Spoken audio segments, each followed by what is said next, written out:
Hello मेरे दोस्तों। आज मैं आप सभी के लिए हॉलीवुड की एक बेहद इंटरेस्टिंग मूवी एक्सप्लेन करने जा रही हूँ। कहानी की शुरुआत होती है जापान की रानी हिमिको से, जो काले जादू का इस्तेमाल कर पूरे राज्य को खत्म करने पर तुली हुई थी।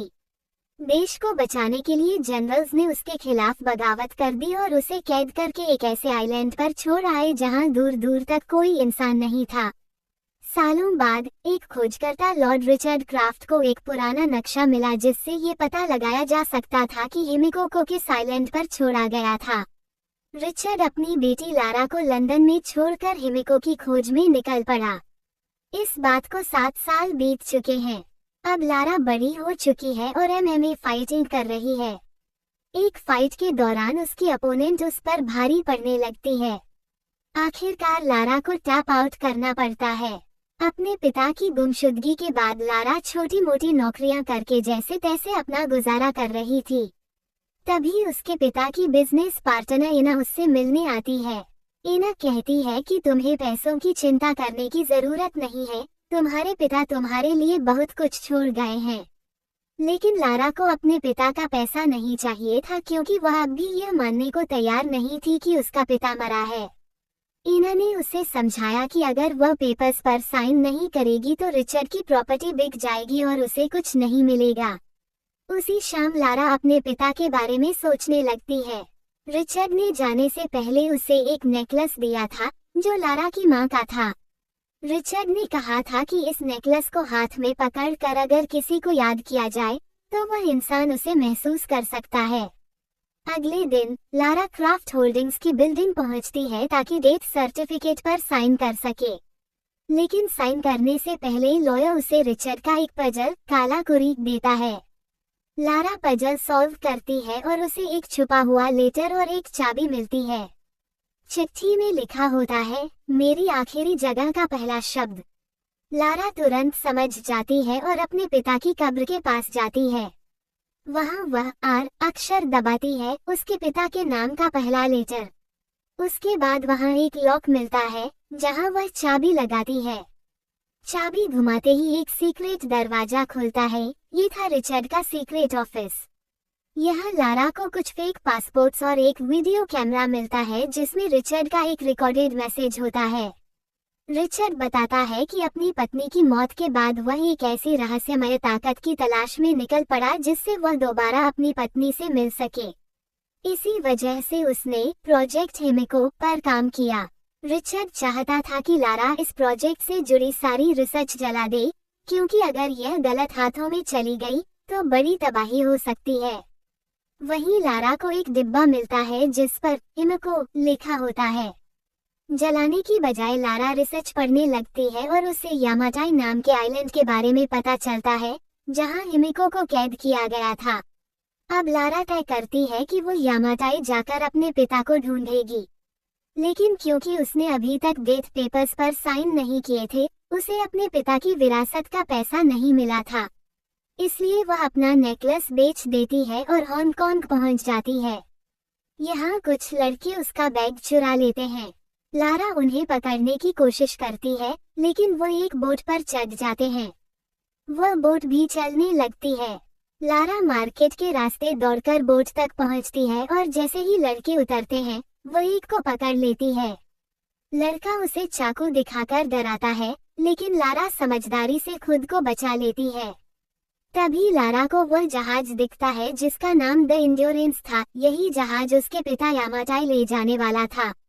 उसी वक्त जहाज का कैप्टन लू रेन आता है और लारा की मदद करता है। वो लड़कों को भगा देता है। लू खुद भी शराब के नशे में होता है और बेहोश होकर गिर जाता है। लारा उसे होश में लाती है और अपने पिता का वीडियो लेटर दिखाती है। लू बताता है कि उसके पिता भी उसी मिशन पर गए थे, यानी दोनों के पिता एक ही ट्रिप पर गायब हुए थे। लारा को अपने पिता की डायरी में कुछ कोड्स मिलते हैं जो असल में घड़ी की सुइयों जैसे थे। इन्हें देखकर वह मैप पर आइलैंड की लोकेशन तय कर लेती है।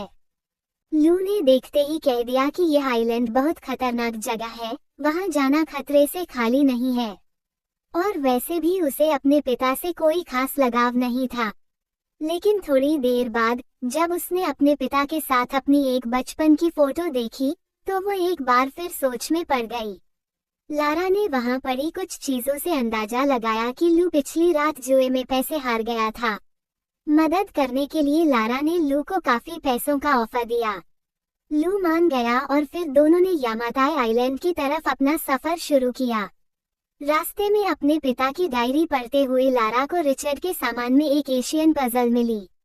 उसे पता चला कि क्वीन हिमिको को एक बंद दरवाजे के पीछे कैद किया गया था और उस दरवाजे को खोलने का तरीका रिचर्ड को मिल गया था। लेकिन आइलैंड पर हिमिको की जगह तक पहुंचना बेहद मुश्किल होने वाला था।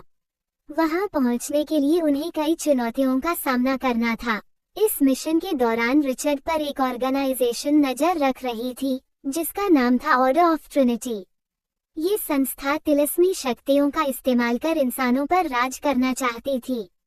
रिचर्ड को डर था कि अगर इन लोगों के हाथ हिमिको की ताकत लग गई तो वे बहुत कुछ नष्ट कर सकते हैं। एक रात जब लारा की आंख खुली तो उसने देखा कि बाहर तेज तूफान चल रहा है। वो ब्रिज पर गई जहां जहाज को कंट्रोल करना मुश्किल हो गया था। लारा ने देखा कि वे लोग यामाताई आइलैंड के बहुत करीब पहुंच चुके हैं, लेकिन बड़ी बड़ी लहरें जहाज को बार बार पीछे धकेल रही थीं। लारा से जहाज खाली करने को कहा गया, लेकिन वह अपने कैबिन में रिचर्ड की डायरी लेने गई। इससे वह पुरानी पजल पीछे ही छूट गई। तभी जहाज एक बड़ी चट्टान से टकरा गया और लारा पानी में गिर पड़ी। तूफान की वजह से लू और लारा एक दूसरे से बिछड़ गए। लारा किसी तरह किनारे पर पहुंच गई और उसने देखा कि इस आइलैंड पर और भी लोग मौजूद हैं। तभी किसी ने उसे पीछे से मारकर बेहोश कर दिया। अगले दिन जब लारा की आंख खुली तो उसने खुद को एक टेंट में पाया जहां मैथियस वोगेल नाम का आदमी मौजूद था। उसने लारा से कहा कि बिल्कुल तुम्हारी तरह मेरी भी एक बेटी है।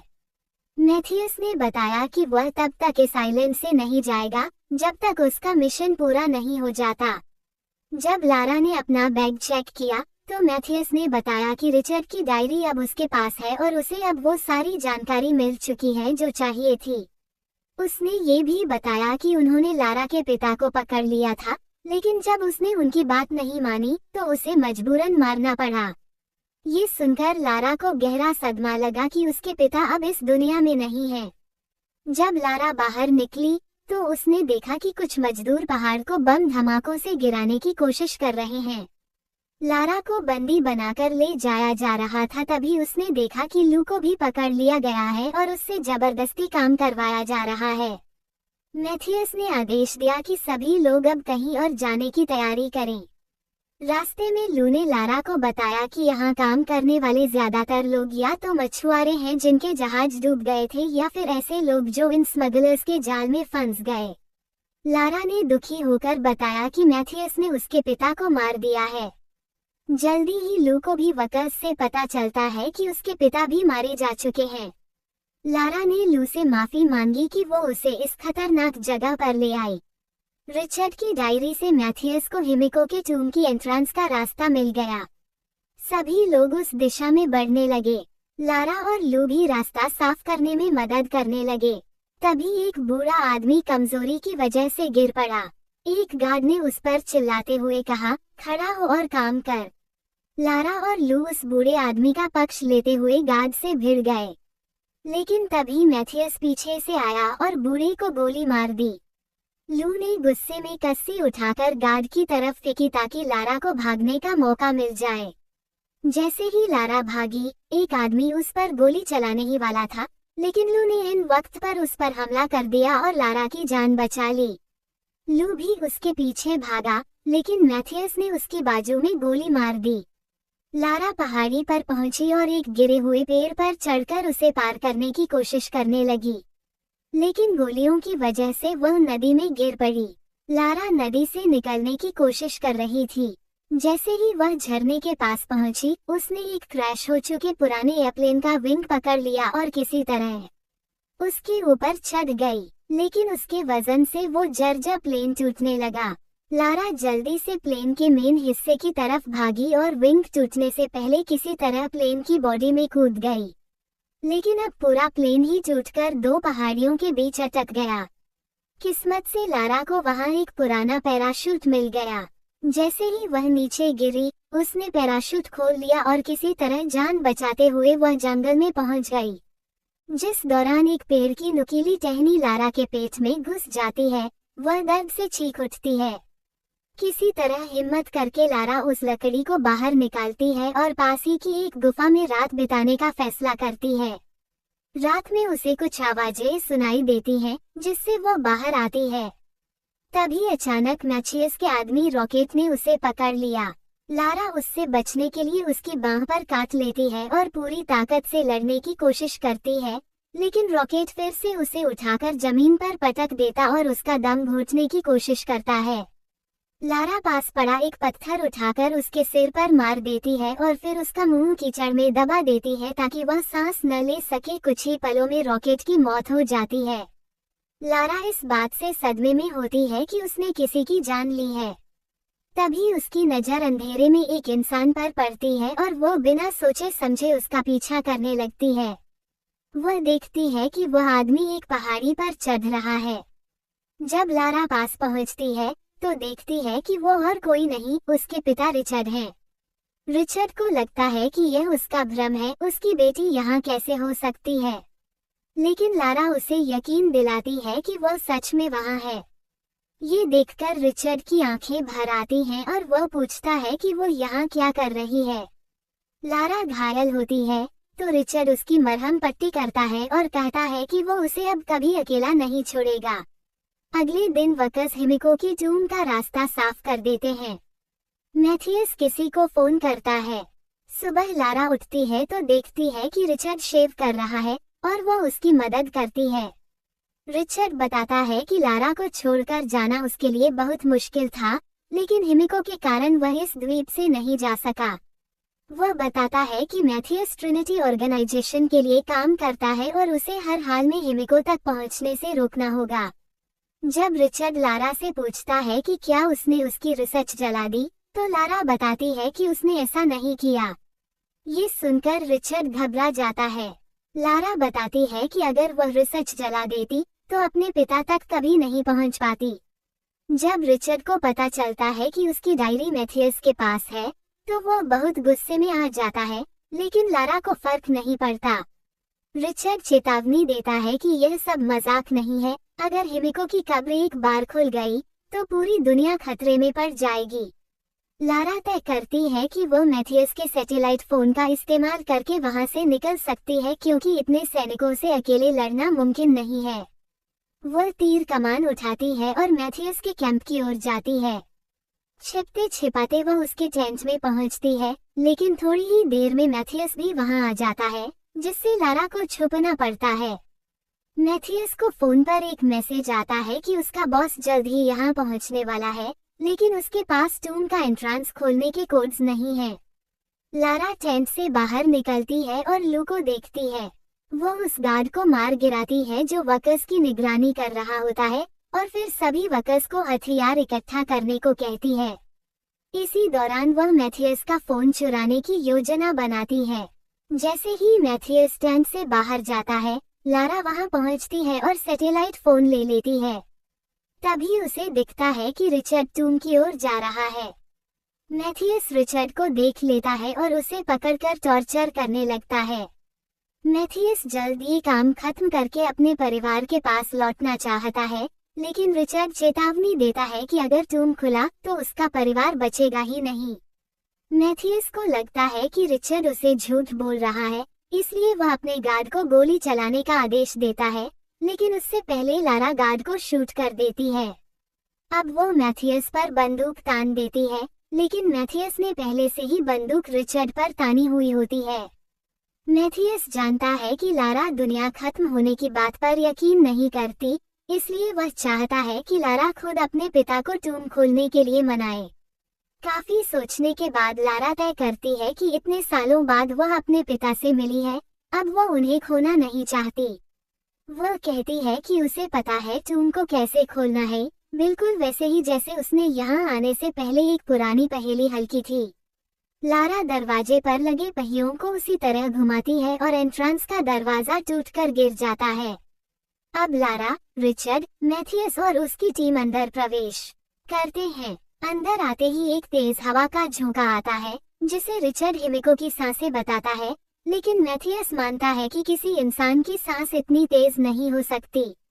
तभी गलती से लारा का पैर एक ट्रिगर पर पड़ता है, जिससे जमीन से एक भाला निकलता है और एक गार्ड मारा जाता है। इसके बाद सभी एक हड्डियों की गहरी खाई में पहुंचते हैं। मरने के बाद उनकी हड्डियां वहां पड़ी थीं। दूसरी तरफ जाने के लिए उन्होंने एक सीढ़ी का इस्तेमाल किया। तभी अचानक एक गार्ड ने गलती से ट्रिगर पर पैर रख दिया, जिससे वहां मौजूद गोल दरवाजे अचानक बंद हो गए और सभी लोग अंदर फंस गए। साथ ही पूरा फर्श भी टूटने लगा। तभी लारा ने देखा कि एक गार्ड बाहर रह गया था जो होल से उन्हें देख रहा था। दीवारों पर बने व्हील्स को लारा ने चाबी की तरह इस्तेमाल करके दरवाजा खोलने की कोशिश की, लेकिन तभी जहां लारा खड़ी थी वो फर्श भी टूट गया। इसके बाद लारा किसी तरह दरवाजे से लटक गई। लारा अब भी पूरी ताकत से दरवाजा खोलने की कोशिश कर रही थी, लेकिन दरवाजा नहीं खुला। तभी लारा को एंट्रेंस के पहले हिस्से की याद आई और समझ आया कि इस दरवाजे को खोलने के लिए येलो और रेड व्हील्स को मिलाना पड़ेगा, जिससे एक हरे रंग का व्हील बनेगा। जैसे ही हरी लाइट आई, दरवाजा खुल गया। जैसे ही दरवाजा खुला, उन्होंने देखा कि वहां टूटी फूटी कब्रें थीं। दरअसल ये हिमिको की दासियों की कब्रें थीं, जिन्होंने मौत के बाद भी उसकी सेवा नहीं छोड़ी थी। ये सब कुछ वैसा ही था जैसा रिचर्ड ने अपनी डायरी में लिखा था। ये देखकर लारा को लगा कि कहीं श्राप वाली बात सच तो नहीं है। जब आखिरकार वे लोग हिमिको की कब्र तक पहुंच गए, रिचर्ड ने मैथियस को समझाने की कोशिश की कि कब्र को खोलना बहुत बड़ी गलती होगी, लेकिन मैथियस ने उसकी बात नहीं मानी। गार्ड्स ने हिमिको के ताबूत को खोला और अंदर हिमिको की डेड बॉडी पड़ी थी। अचानक हिमिको ने अपनी आंखें खोली और उसका शरीर सड़ने लगा। लारा ने देखा कि टूम की पेंटिंग्स में हिमिको को दानव नहीं दिखाया गया है। तभी उसे वह पहेली याद आई जिसमें लिखा था, जिंदगी वापस पाने के लिए हिमिको को मरना होगा और किसी को भी हिमिको को हाथ लगाते ही उसकी मौत हो जाती है। लारा ने गार्ड को हिमिको को छूने से रोका और अब उसे समझ आ गया कि दुनिया को बचाने के लिए हिमिको ने खुद को बलिदान किया था। लेकिन गार्ड्स ने उसकी बात नहीं मानी और जैसे ही उन्होंने बॉडी को हाथ लगाया, हिमिको उठ खड़ी हुई। मैथियस को लगा कि यह सिर्फ डराने के लिए है, लेकिन एक गार्ड जिसने हिमिको को छुआ था, उसके हाथ काले पड़ने लगे और उसका मांस सड़ने लगा। इससे पता चला कि हिमिको के शरीर में कोई खतरनाक वायरस है। इसी वायरस को दुनिया से छिपाने के लिए ही उसने खुद को बंद कर रखा था। गार्ड का पूरा शरीर सड़ गया और डर के मारे उसने गोलियां चला दी, जिससे एक दूसरा गार्ड मारा गया। फिर मैथियस ने उसे भी गोली मार दी। ये सब देखने के बाद भी मैथियस ने हिमिको की एक उंगली को काटकर ले जाने का प्लान बनाया ताकि वह अपने बॉस को दे सके। तभी लारा ने कुल्हाड़ी उठाई और एक गार्ड पर हमला किया। रिचर्ड ने मरे हुए गार्ड की बंदूक उठाकर मैथियस की टांग में गोली मार दी। लारा का पीछा करते हुए एक गार्ड पीछे आया। मैथियस ने रिचर्ड को जाने को कहा, लेकिन रिचर्ड हिमिको की उंगली को आइलैंड से बाहर नहीं जाने देना चाहता था, क्योंकि इससे वायरस पूरी दुनिया में फैल सकता था। मैथियस ने रिचर्ड पर गोलियां चलाईं, लेकिन जल्दी ही उसकी बंदूक खाली हो गई। तभी एक संक्रमित गार्ड उठ खड़ा हुआ और रिचर्ड पर हमला कर दिया। रिचर्ड ने गार्ड को गोली मार दी, लेकिन वो उसे छू चुका था।